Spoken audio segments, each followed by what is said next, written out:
lá no meio da rua. Eu peguei, olhei, chegou mais um do rapaz. Ah, vamos tirar ele daqui do meio da rua, né, passar carro, pusemos ele na grama. Aí de repente o cara acordou. Né? Não sei. Aí ele olhou assim, cadê minha lata? Que lata? Não, minha lata é de absolvente. Caramba, aí o cara que estava comigo falou, dá licença, fui. E sobrou eu lá, né? Não sei, mano, dá uma olhada aí. E fui indo, né? Fui embora. Aí de repente o cara sai correndo atrás de mim. Você pegou a minha lata de absolvente? Né? Eu comprei, eu paguei. E, caramba, o que eu vou fazer agora, né? Cara violento, com crise de abstinência aí, de absolvente. Aí como o fórum estava lá, estavam uns 3 dias antes do Natal, quando estava aquele recesso, né? Como o fórum estava lá, e sempre tem policial militar lá, falou, ó, seguinte, eu peguei tua lata assim. Pô, que você fez isso? Só que não está comigo, dele com outro cara lá, naquele prédio. Por quê? Porque ele gosta de lata também, de cheirar lata. Aí vamos lá pegar, vamos. Gente, eu andei 200 metros na frente, de 2, 3 passos atrás, reclamando da lata, do absolvente, que ele tinha comprado. E eu levando ele, virando esquina. Ele estava aqui, ó, na minha mão, assim, ó. Tá? Aí chegou lá, o policial militar lá, falou, ó, né? Pois não, né? Eu vim buscar minha lata. Que lata? O policial. Que lata? Minha lata de absolvente. Que? Não entendi nada. Me mostra a meia. Meia dele cheia de sorvete. Tinha. O policial. Aí o policial falou, mano, seguinte, cai fora daqui, não sei o quê. Senão eu vou te ferrar, vou te prender. Aí o moleque caiu na real e foi embora. Nunca mais apareceu aqui. O que eu queria colocar é o seguinte: o que está por trás desse negócio todo aí? O domínio do proletariado. E é essa visão revolucionária que a gente tem que ter. Tá? Se hoje existe, igual nós temos aqui o CAPES 2 aqui, trata de 300 pessoas. Só aqui em Pinheiros, Alto de Pinheiros e parte da Perdiz aí. Metade é crack. É um horror. Tá? Agora, o que está por trás disso tudo? Quem ganha dinheiro com isso? É a alta burguesia internacional e nacional, meu amigo. É sim. Tá? Vocês entendem? Esse garoto, coitado, tá, que estava aí perdido, eu, que não conheço, não sei nada, eu levei ele igual peão para lá e para cá, levei ele dentro de um fórum, com um policial, com um juiz. Eu, naquele momento, sabe, que eu me vi e falei, o que eu vou fazer? Agora vocês imaginam essa alta burguesia dominante que tem no mundo, o que está fazendo com o proletariado, com os filhos do proletariado, companheiro? Tá? Qual a resposta do capitalismo para a pobreza, tá? Para a falta de oportunidade dos jovens? Qual que é? Não existe. O capitalismo está falido. E eles usam justamente a parte da drogadição para acalmar o povo. E aproveitam para arrancar dinheiro, tá? Desse povo via o aviãozinho aí da favela que vai preso, né?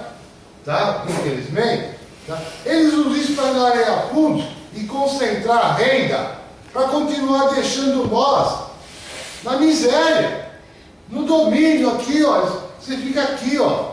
Você fica aqui, tá? Peão, sabe peão que anda na mão? É isso que está acontecendo. Nós temos que ter uma visão mais ampla das coisas. Pronto. Márcia. noite, meu nome é Márcia. Assim, eu quero enfatizar que a gente, uma questão que é muito importante, que a gente não pode esquecer, é aquela defesa do Estado laico, né? Que eu acho que quanto mais poder as igrejas tiverem, menos direitos nós vamos ter. E isso é em geral. As igrejas, aí, essas diversas facções entre evangélicos e católicos, enquanto eles não estão legislando em causa própria, eles se unem para negar direitos para as mulheres, para não legalizar o aborto, para não legalizar a maconha, para não criminalizar a homofobia. Então, eu acho que a gente tem que combater mais firmemente essa coisa de ficar fazendo culto no parlamento. Inclusive, uma estratégia das bancadas evangélicas é que se constituam comissões em todos os municípios que eles estão eleitos, porque eles sabem que essa discussão acontece no âmbito federal. Se tiver a legalização, lógico que não vai ser com um vereador no município, mas eles têm como se juntar e estar pressionando dentro das câmaras municipais e estaduais, para estar forçando para que fique todos contra a legalização da maconha, do aborto, né? Inclusive esse lançamento da PEC que teve na Comissão de Constituição e Justiça, de dar mais poder para as igrejas para que eles questionem as leis no STF. Isso é o fim para a gente, né? Não é o fim só para usuário de maconha, mas é o fim para a mulher que faz aborto, é o fim das pessoas que estão morrendo na rua por causa da homofobia. Então é uma questão que a gente tem que estar sempre lembrando, sempre discutindo, sempre enfatizando, que se a gente não avançar com a defesa do Estado laico, todo o resto vai estar perdido. Isso aí que eu queria falar. Mais alguém? Eu queria pedir desculpas a vocês, mas eu vim de Campinas, vim hoje bem cedo para cá, e tenho que pegar a estrada daqui a pouco, então vocês vão me desculpar, mas daqui a pouquinho eu tenho que vazar. Então eu quero aproveitar para fazer alguns comentários bem rápidos sobre o que eu ouvi aqui. Eu queria lembrar, complementando o que o Delmano disse, que a gente não pode esquecer quando o uso passou a ser criminalizado. Vocês sabem quando no Brasil passou a ser criminalizado o uso de entorpecente? Foi com uma mudança do artigo 281 do Código Penal. Antes não era criminalizado o porte para uso, era criminalizado só a venda, só o comércio. Isso aconteceu 10 dias depois da edição da AI-5. Coincidência ou não, para quem acredita nessas coisas ou não, mas realmente não foi coincidência. Isso demonstra que a criminalização do usuário é uma criminalização de controle político, de controle ideológico, inquestionavelmente. E a guerra das drogas, a guerra contra as drogas, ela começa mais enfaticamente em 71 com Nixon, exatamente no momento em que os Estados Unidos têm o projeto de intervenção na América Latina, que expande esse projeto e vem com aquele projeto todo da Colômbia, até recentemente nós tínhamos a 7ª Frota Americana estacionada ali no Mar do Peru.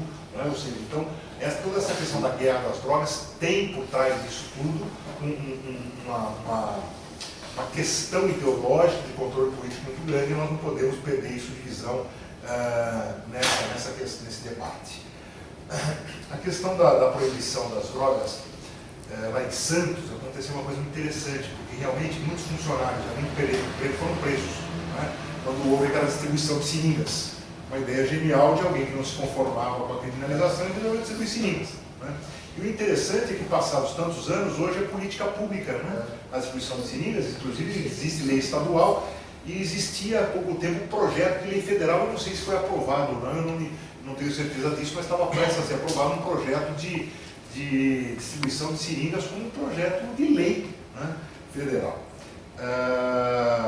Essa questão da constitucionalidade, que eu enfatizei bastante, é uma questão que precisa ser realmente apreendida, porque ele tem toda a razão quando você diz que os políticos não pensam nisso, mas deveriam pensar, pois fazem as leis, deveriam pensar nessas coisas, deveriam pensar na constitucionalidade, nos princípios, etc. e tal. Mas fique tranquilo, fique absolutamente tranquilo, porque nós juízes também não pensamos.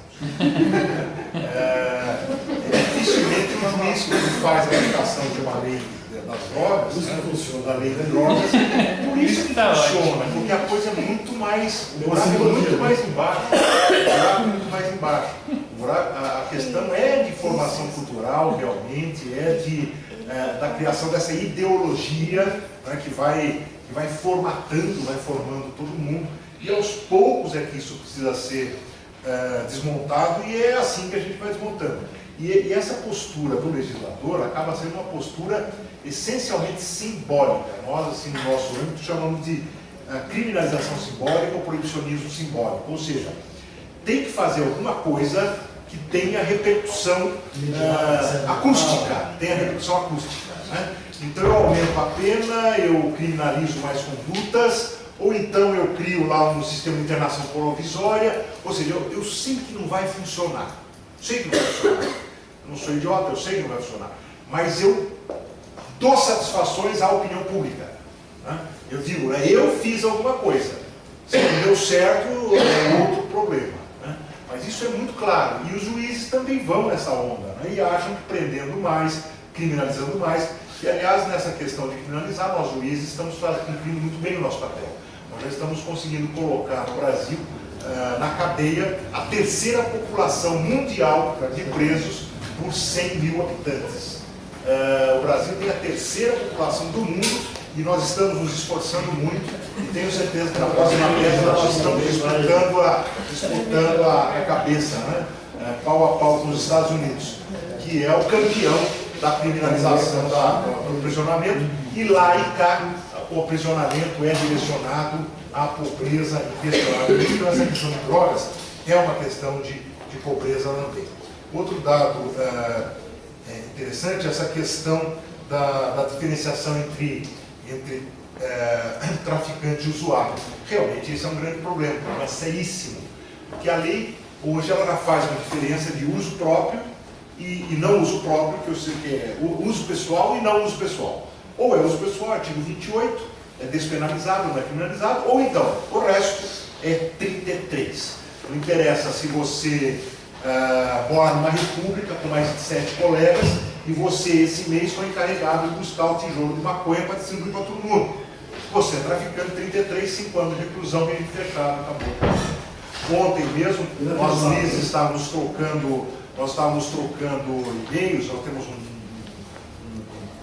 campo de debates lá, e um pessoal muito interessante, tem uma visão muito diferenciada da aplicação do direito, e um deles estava contando que ele se arrependeu até hoje de não ter condenado uma moça como traficante. O que aconteceu?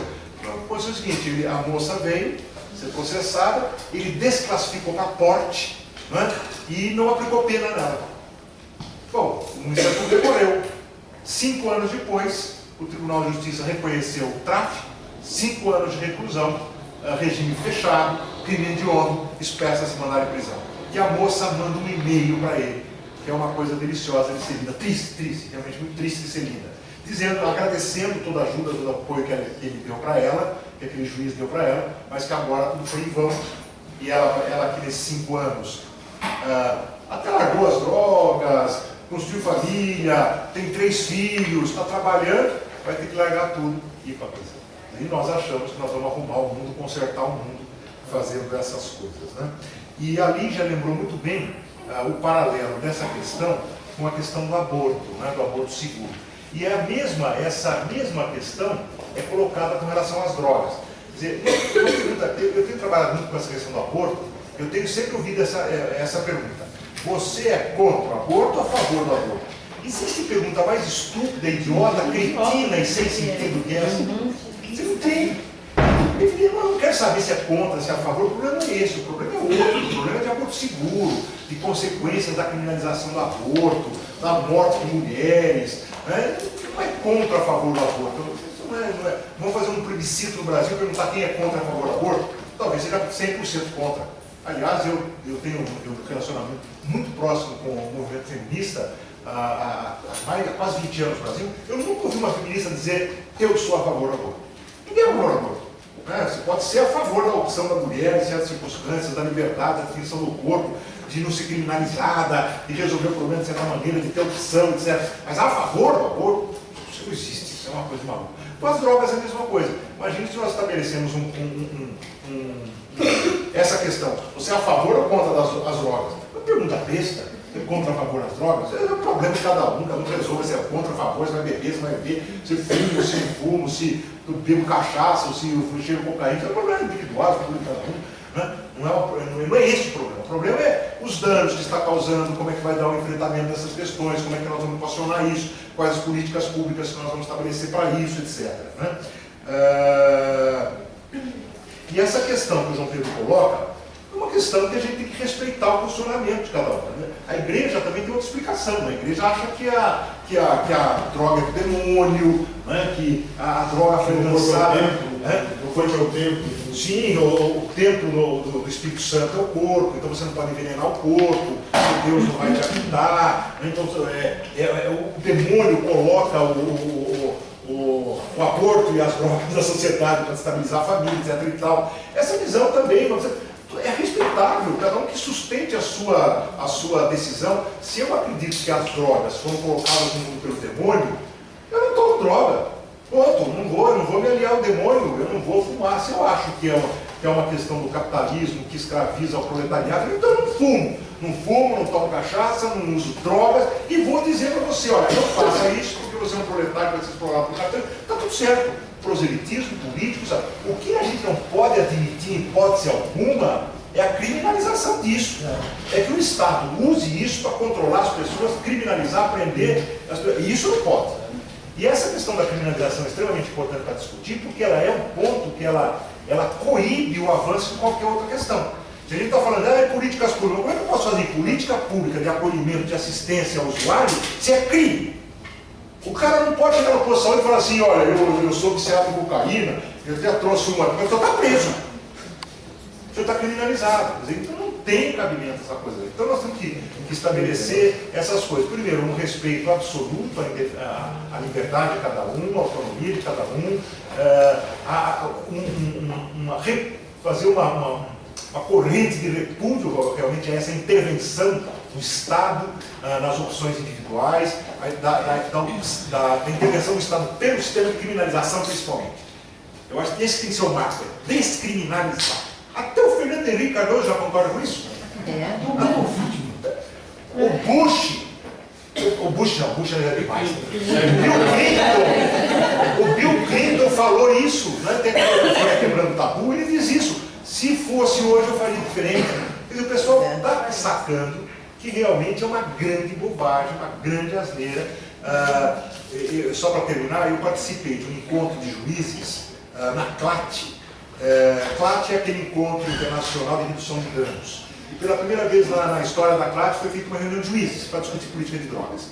E nós nos reunimos lá só entre juízes ibero-americanos. Havia juízes representantes da América Latina e da Europa, nós discutimos a questão. E é impressionante, se vocês quiserem conhecer, vocês vão lá, Declaração de Porto, no Google, tem a Declaração do Porto. E vocês vão ver, eles dizem o seguinte, nós dizemos o seguinte nesse documento, que depois foi ratificado, reafirmado na Declaração de Roma, 2 anos depois. Dizendo o seguinte, nós precisamos reduzir danos. E qual é o principal dano que nós precisamos reduzir? A criminalização. Porque a criminalização está produzindo mais danos do que as próprias drogas produzem. Né? Então é essa postura, contra a criminalização em primeiro lugar e buscar outras alternativas de enfrentamento dessa questão fora da criminalização. Obrigado pela atenção, pelo carinho, recepção, atenção, ouvido de todos e todas. E daqui a pouco eu vou sair à francesa, vou sair devagarzinho, deixar vocês discutindo, mas desculpe, mas eu tenho que pegar minha estrada e amanhã eu tenho que vestir minha super toga para salvar a humanidade. minha fantasia de super-herói. Torres, obrigada pela presença, pela contribuição aí no debate. Janaína. Bom, sou Janaína, sou educadora social, trabalho com população de rua e criança e adolescente, situação de risco, vulnerabilidade, há pelo menos 10 anos. sou de movimento social. Estou me apresentando assim para o pessoal talvez entender o sentido da minha fala.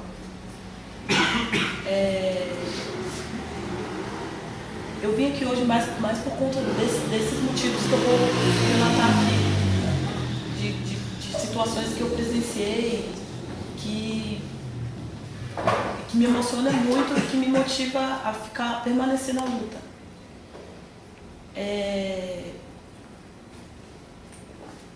No período medieval, não existia distinção entre o mundo da infância e o mundo do adulto. E aí, em determinado momento da história, vamos dividir o que é ser criança e o que é ser adulto. E isso daí eu já cresci, vivi na época em que havia essa distinção, então era tudo tranquilo, belezinha, a criança vai ficar aqui, adulto vai ficar ali. E quando eu iniciei o meu trabalho com a população de rua, quando eu chegava num local que não tinha ninguém presente, eu sabia identificar quando aquele foco era de criança e quando aquele foco era de adulto. Como eu identificava? Tinha umas garotinhas, tinha muita sujeira e tudo mais, era adulto. Tinha saquinhos de cola, solventes, não sei o quê, era criança. E aí o tempo foi passando, a gente foi trabalhando, foi passando, e a situação nem dos adultos nem das crianças não melhorava, não saía daquela situação. Chega um certo momento que a gente foi percebendo que não estava mais rolando assim. Você chegava nos lugares, você não sabia distinguir se ele era foco de adulto ou de criança. E isso me deixa doida da vida de saber que a criança não tem mais o espaço dela. Não dá mais para você distinguir a criança do adulto na situação que chegou. Ele contou uma história, eu lembrei de um Cristiano, foi um educando meu que eu convivi com o Cristiano 2 dias. 14 anos, um adolescente lindo, sorriso brilhante. O sonho dele era ajudar o irmãozinho mais novo. O que aconteceu com o Cristiano? O Cristiano sumiu com 10 quilos de crack. Estava sendo procurado lá pelos traficantes, enfim. E não sei se o pessoal conhece, existia um programa em São Paulo chamado PPCAM, Programa de Proteção para Criança e Adolescente com Risco de Morte. E ele foi parar nesse lugar que eu trabalhava por conta do PPCAM. Só que ele foi embora. Ele foi embora. E aí fiquei muito preocupada com ele e a coordenadora falou, esse menino vai morrer. No dia seguinte, o GCM foi lá buscar o RG dele, porque o Cristiano foi assassinado. Foi morto e enforcado. Como que as pessoas eram mortas no período medieval? Não tem... E o crime, ele tem um pensamento, não só o pensamento, porque o brasileiro ele tem um pensamento medieval, mas ele tem um comportamento também medieval. Esses meninos eram mortos espancados, eram mortos enforcados. E eu acho isso uma coisa muito louca. Não tem cabimento uma coisa dessas. Você pegar criança morrendo por conta de uma criminalização, por conta de ser feito de esquema por grandões, até por pessoas que conviveram ali com ele. Enfim. E aí entra a questão da maioridade penal, né? Quem ainda vai continuar sendo punido? As nossas crianças, né? Tem gente que pensa que é para 16, outros pensam que é para 14, mas se você for fazer a pesquisa no geral, todo mundo também concorda com a redução da maioridade penal. Então, essas criminalizações que a gente precisa estar fazendo luta para cessar isso. No movimento de moradia houve Ainda bem que a cláusula Petri não pode mudar. Eles podem achar à vontade porque não pode mudar. Em um certo momento, no movimento de moradia, um prédio foi despejado lá e a prefeitura deu uma verba de atendimento. Era uma verba de atendimento de R$ 1.800. Um dos moradores jovens de lá pegou essa verba e estava passando pela Cracolândia com esse dinheiro todo. Ele não soube explicar de onde ele tirou esse dinheiro. ficou 2 anos preso. 2 anos, porque não soube explicar de onde veio o dinheiro, como ele conseguiu aquele dinheiro Deu todo. sorte, ficou pouco. Ele ficou 2 anos e meio, em média, mas era um menino genial, fantástico, participava da militância e saiu de lá desmotivado da vida. Hoje ele está ali na República, vendendo DVD, sempre vou lá, dou um oi pra ele. Mas é impressionante como que pobre, inclusive, pobre é criminalizado. Esses dias eu estava conversando com umas colegas que são de classe média alta, também formadas em pedagogia, e estavam lá falando de educação, não sei o quê. Aí começou a dar um exemplo. Não, porque se você vai ser educadora de um menininho da favela, ele vai lá falar das drogas e não sei o quê. Eu falei, peraí, por que é um menino da favela que sabe muito de droga? Quem mais usa droga não é o pessoal da favela.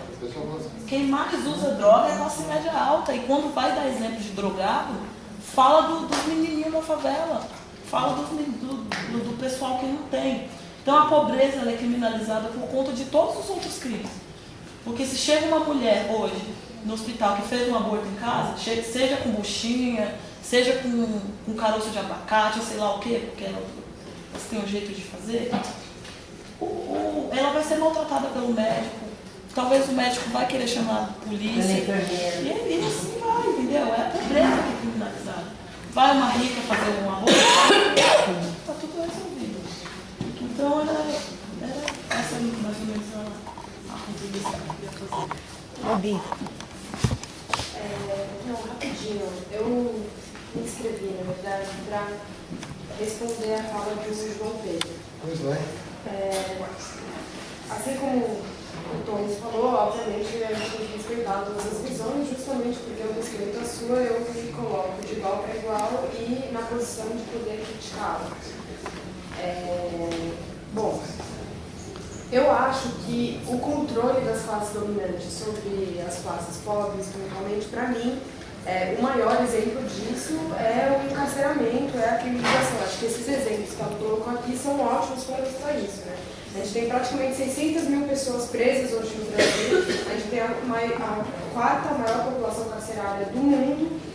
Para mim, isso é o que é o controle das classes dominantes sobre as classes pobres, não é as pessoas resolverem usar substâncias psicoativas. E também eu acho que assim, um momento em que a gente fala, e esse discurso aparece bastante, que as pessoas estão alienadas, né? Elas não sabem o que está acontecendo com elas e tal.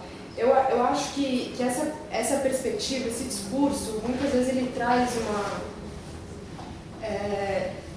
um peso de que as pessoas estão alienadas, não sabem o que está acontecendo com elas e nós, os esclarecidos, temos que levar a verdade até elas, temos que conscientizá-las do que está acontecendo, enfim. Eu acho que traz uma carga, assim, um pouco de prepotência que aparece muito na esquerda ao longo da história da esquerda, que eu acho, na minha opinião, é um dos grandes equívocos dos discursos e das formas de atuação da esquerda. Assim. Eu acho que as pessoas sabem que elas são exploradas, né? Acho que não é uma coisa que a esquerda descobriu e tem essa verdade, tem que explicar para elas, né? Tipo, acho que um menino que estava ali no meio da rua, ele sabe muito bem que ele é pobre, sabe muito bem que ele sofre preconceito, sabe muito bem que ele apanha da polícia, que ele vai ser preso, que isso não acontece com o rico, né? Eu acho que a gente, enquanto militante, enquanto pessoas que lutam, a gente tem que pensar formas de organização, formas de luta, enfim, como travar essa disputa de ideias mesmo, essa disputa, essa luta. Mas não no sentido de achar que a gente é esclarecido e que tem que explicar, enfim, para as pessoas o que está acontecendo com elas, exato. E assim, eu compreendo que a sua fala, por exemplo, parte de alguém que é militante, que visa uma mudança de mundo, uma transformação para um mundo mais igualitário, justo e tudo mais. Imagino eu que todos aqui estão nessa perspectiva. E enquanto militante, eu acho que a gente deve, dentro dos nossos limites, das nossas contradições, porque a gente está inserido desse sistema, tentar ao máximo colocar em prática as nossas relações sociais e, enfim, a forma como a gente vive, tentar colocar em prática os nossos princípios de igualdade, de respeito, de justiça e tudo mais, né? A gente luta por uma transformação do mundo e, dentro dos nossos limites, a gente tenta implementar esse mundo outro nas nossas relações, na forma como a gente vê as pessoas e tudo mais. Nesse sentido, eu acho que o mundo que eu gostaria que existisse é um mundo em que as pessoas tenham liberdade absoluta, sejam iguais e tenham liberdade de decidir o que elas fazem com o próprio corpo, por exemplo, o que elas fazem dentro das suas casas, decidir com quem que elas vão ter uma relação sexual, uma relação de amor, decidir se elas vão interromper a gravidez ou não, decidir se elas vão usar uma substância psicoativa ou não, enfim. Eu acho que essa liberdade faz parte da busca por um mundo melhor. Assim. Então, eu acredito que enquanto militante, eu acho que a gente tem que defender a liberdade das pessoas escolherem o que elas fazem com o próprio corpo. Assim. Eu acho que isso faz parte de uma luta política importantíssima. Enfim, só para fechar, assim, eu acho que tem uma série de consequências muito ruins que são possíveis virem com o uso de drogas. Existe um uso problemático que é muito sofrido. Uma pessoa que é dependente de drogas tem uma série de problemas, não é qualquer coisa. Né? Eu acho que é importante o uso problemático. Não, alguns dependentes. Né? Quem faz um uso problemático, não um uso normal. Não, mas a dependência também pode não ser problemática. Dependência de cigarro, Isso, então ele é tranquilo. Eu estou querendo dizer o uso que é sofrido. Né? E eu acho que a proibição das drogas não ajuda em nada a ter um tratamento de qualidade para as pessoas que precisam de ajuda. Né? Então, por exemplo, o garoto que você disse, se ele tinha uma dependência que era sofrida para ele, né, a proibição das drogas, ou enfim, levar ele para a polícia, não sei, eu acho que esse tipo de coisa não é o ideal, né? Triste resposta.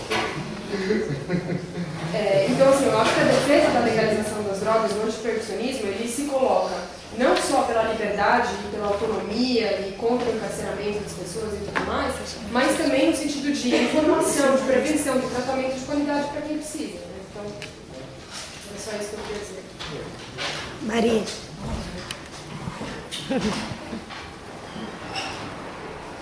Sou eu? Bom, meu nome é Maria Augusta, faço ciências sociais na UFO e vou falar bem rapidinho. Primeiro eu queria perguntar se esse espaço foi proporcionado pela marcha mesmo ou pela casa do cidade? Os dois, foi um convite da Casa da Cidade para a marcha. Então, primeiro parabenizar o evento todo, porque parabenizar todo mundo que está aqui, porque uma sexta-feira à noite, né? Normalmente o pessoal quer sair para balada, quer acabar a semana e discutir uma coisa importante social é sempre muito fundamental e que essa prática seja sempre reconstruída, né? Para a gente poder discutir cada vez mais. E aí o que eu queria ressaltar de toda a conversa que teve, que eu achei que foi fundamental a apresentação da Lígia, que depois apareceu em toda a conversa, que é a questão cultural mesmo, de tudo que está por trás disso. Então, e o que o Júlio tentou ver na esquerda, né, eu também acho, eu tenho muito essa crítica com a esquerda, da esquerda ser careta, mas da esquerda também ser machista, a esquerda também ser homofóbica, né? Então, como a gente tem que criticar não só pontualmente, mas toda uma reflexão da nossa cultura mesmo, das nossas práticas sociais e das nossas condutas todas. Então tem que ser sempre uma reflexão interna para a gente ser transformador e tentar transformar o capitalismo, que também é explorador do proletariado, mas também é explorador do corpo da mulher, dos homossexuais, Tudo, homens.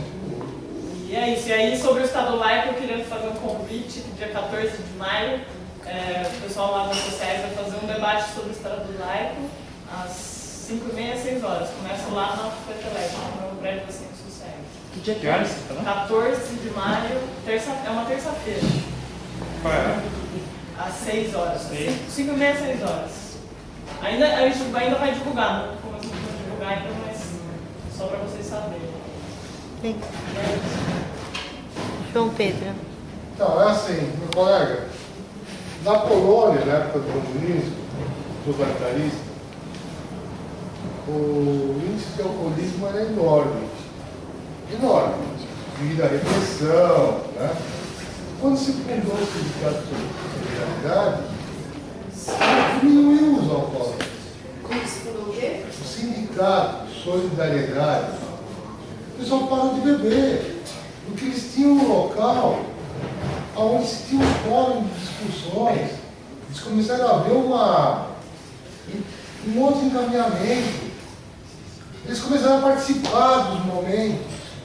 Tá? Eles falaram, poxa, a gente tem solução. Tá? Você entende? Não sei se você entendeu agora, tá? Que tudo isso, o que existe hoje nesses grandes centros de proletariados, pobres e filhos de proletariados, é uma reserva estratégica da burguesia para a mão de obra, minha querida. E eles deixam eles lá quietinho. Porque olha que nós, militantes, reais, chegar lá e começar, vamos fazer isso, movimento sem teto, né? Cadê a colega de movimento sem teto? Sabe, a hora que você começa a colocar algumas coisas, dá um norte nisso, tá? Você deixa tudo de lado, essa parte da, eu estou aqui, não vou não, tá? Antes que eu vou partir para uma greve, antes que eu vou partir para uma manifestação, deixa eu ficar na minha aqui, curtir a minha cerveja, né? Você entende? Ele fica isolado. Você tem que ser revolucionário. E o revolucionário é todo dia, toda hora. São atitudes revolucionárias. Tá? Enquanto se ficar, não, vamos ficar nessa aí, blá, blá, blá. Olha, os caras da alta burguesia internacional estão montando em cima. Mano. Tá? Tenha certeza, quando você falou de saúde, eu sei o que é.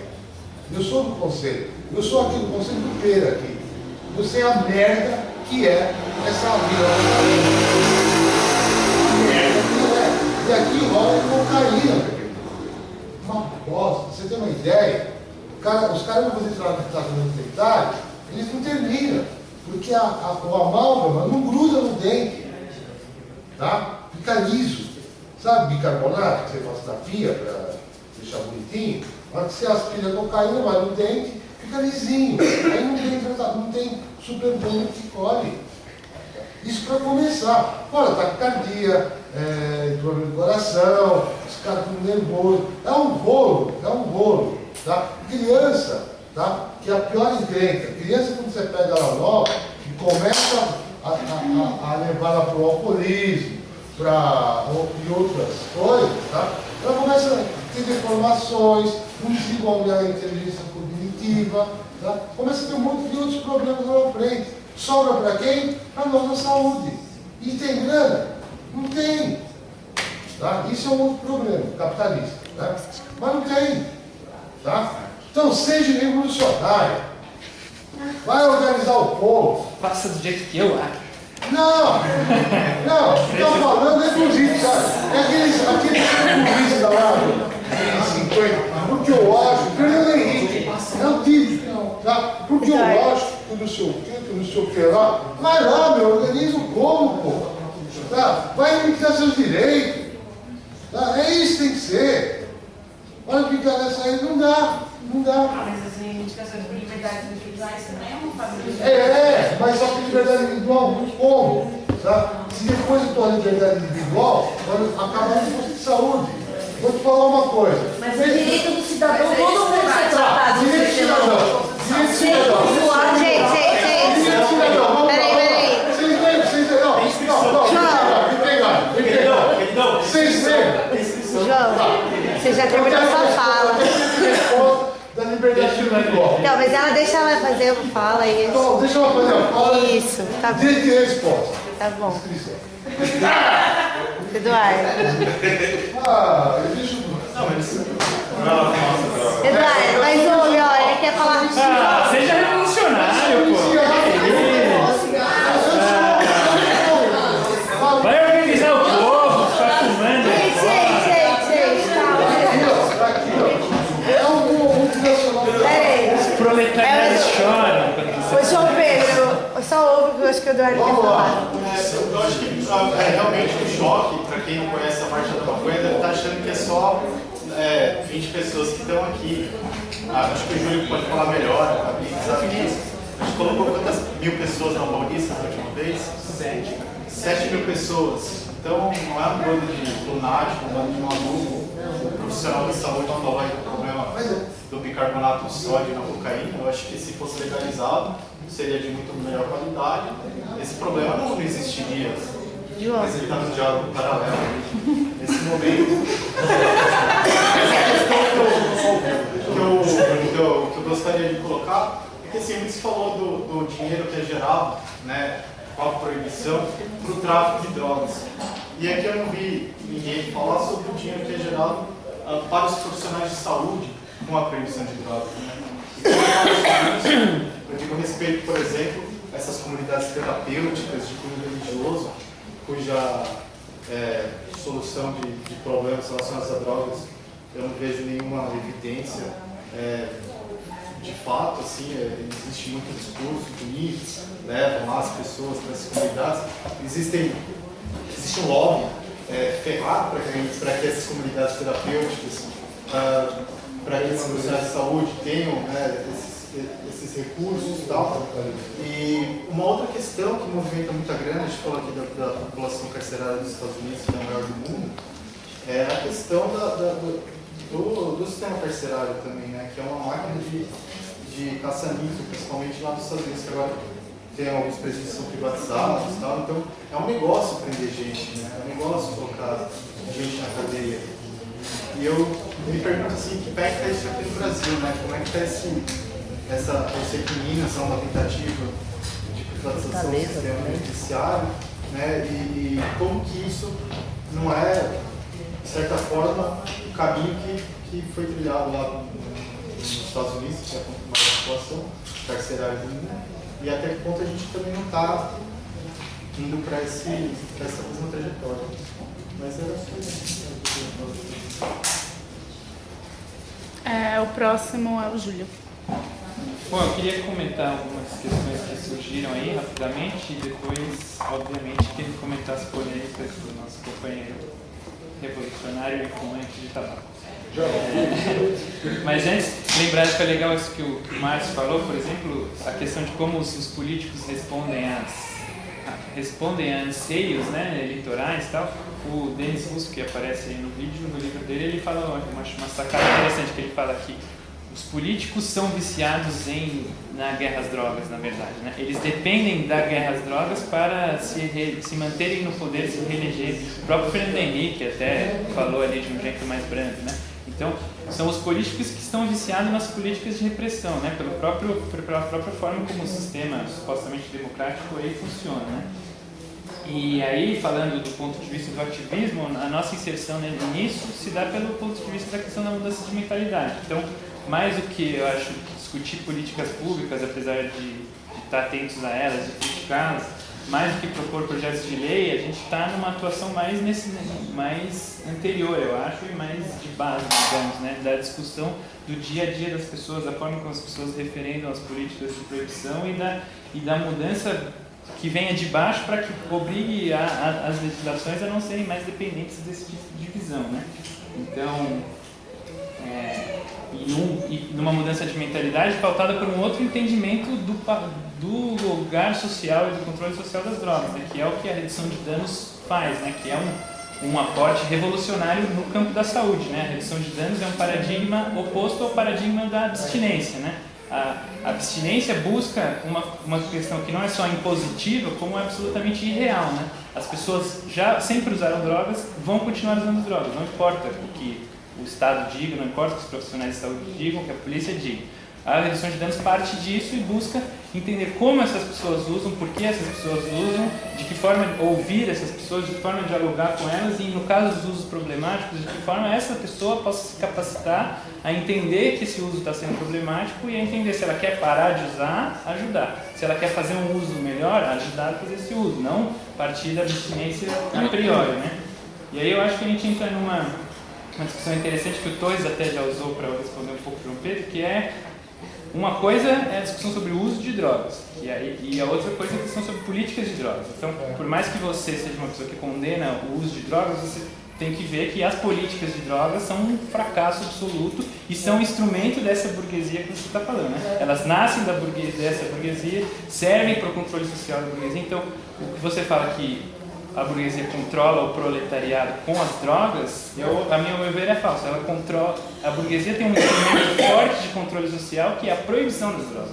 Então, com esse instrumento, a história da Janaína é muito marcante. Essa pessoa não morreu porque ela estava fumando crack, ela morreu no combate ao crack. As pessoas não são encarceradas porque elas usam drogas, elas são encarceradas no combate às drogas. É assim que existe o controle não só do exército de reserva, mas o que muita gente já tem falado das pessoas que no desenvolvimento do neoliberalismo são pessoas que já nem a isso chegam, né? Existe um contingente grande fora do mercado e um contingente que não está nem próximo desse que está fora. Então, são pessoas completamente, pessoas consideradas inúteis, né? O que na área a gente falava de populações supérfluas, né? Então, o Estado precisa controlar essas pessoas e a proibição das drogas é um instrumento de controle social para essas pessoas. Agora, só finalizando em relação ao uso, aí eu acho que a relação entre capitalismo e drogas ela é insuficiente, porque o capitalismo, as drogas são muito anteriores ao capitalismo, então isso são culturas milenares de diversas substâncias. Então eu acho que esse ponto de vista estreito acaba não vendo uma série de diversidades, a diversidade dos diferentes usuários. Então não existe um maconheiro. Uma pessoa não é maconheira. Uma pessoa ela é maconheira, ela é homem, ela é branca, ela é estudante, ela é São Paulina, ela gosta de livros, ela é canhota, destra, ela é reacionária, fascista, de esquerda. Todas as pessoas são maconheiras. Então, você englobar todo mundo num termo só é absolutamente correto. Além de tudo, existe a diversidade das substâncias. Então, não existe essa coisa chamada drogas. Existem diversas substâncias. E mesmo dentro do álcool, uma coisa é o vinho, outra coisa é a cachaça, outra coisa é a cerveja. Todos têm culturas de uso muito diferentes, culturas que vêm de baixo, não vêm só da burguesia. Além disso, existem diferentes tipos de uso. A mesma substância você pode usar em diferentes contextos. Então, toda essa questão foge de um enquadramento essencialista e a droga. Não há droga. A droga é uma criação. O tabaco é tão droga quanto a aspirina, quanto o café, quanto o cigarro.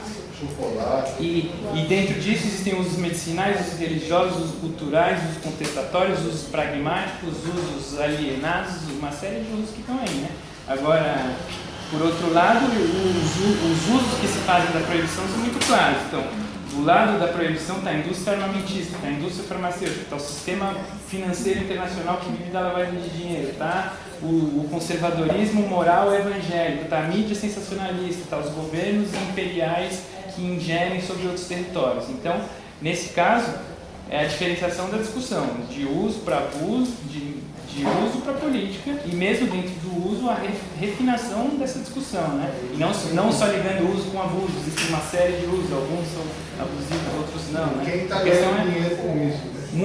A questão é bem mais complexa, né? Do que simplesmente controle de uns sobre outros. Caio. Não, eu acho bastante complicado. Eu propor que são quase 11 horas, a gente ligar uma música aí. Só tem mais um inscrito.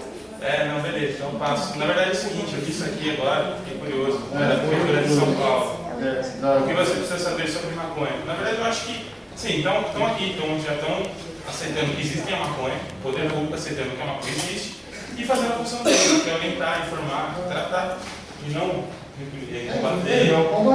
Aí até pergunto para você assim, por que você levou o cara do absolvente lá para o fórum, em vez de levar para a posto de saúde?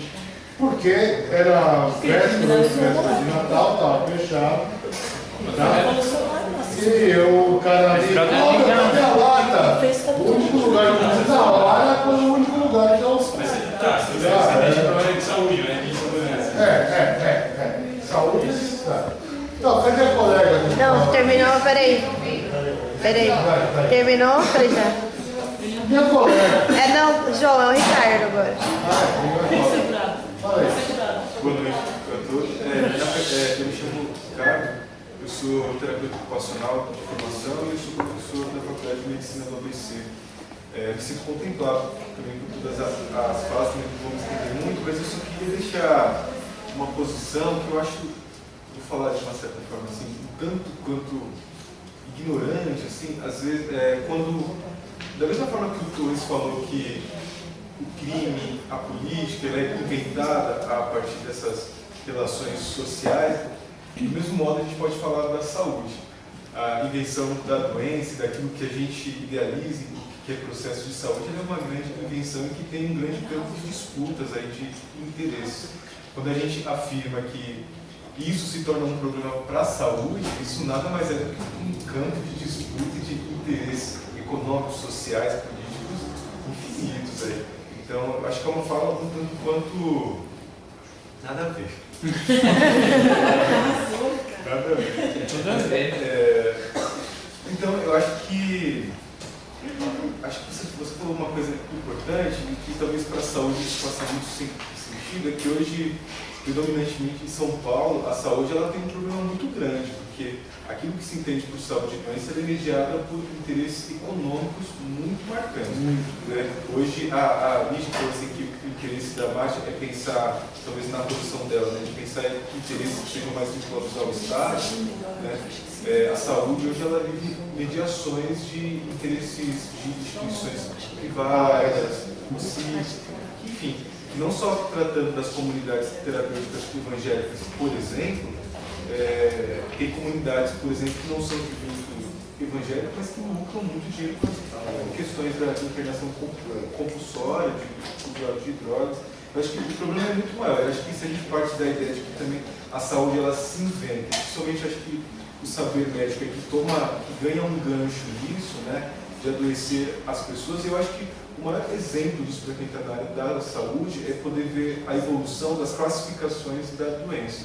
Se você for pegar o primeiro CID, que talvez teria ali, sei lá, talvez umas 50 páginas, e você vê que o da 10ª edição hoje tem mais de 3.000 páginas, olha o processo do adoecimento que foi inventado ao longo da sociedade, que não dependeu só desse corpo.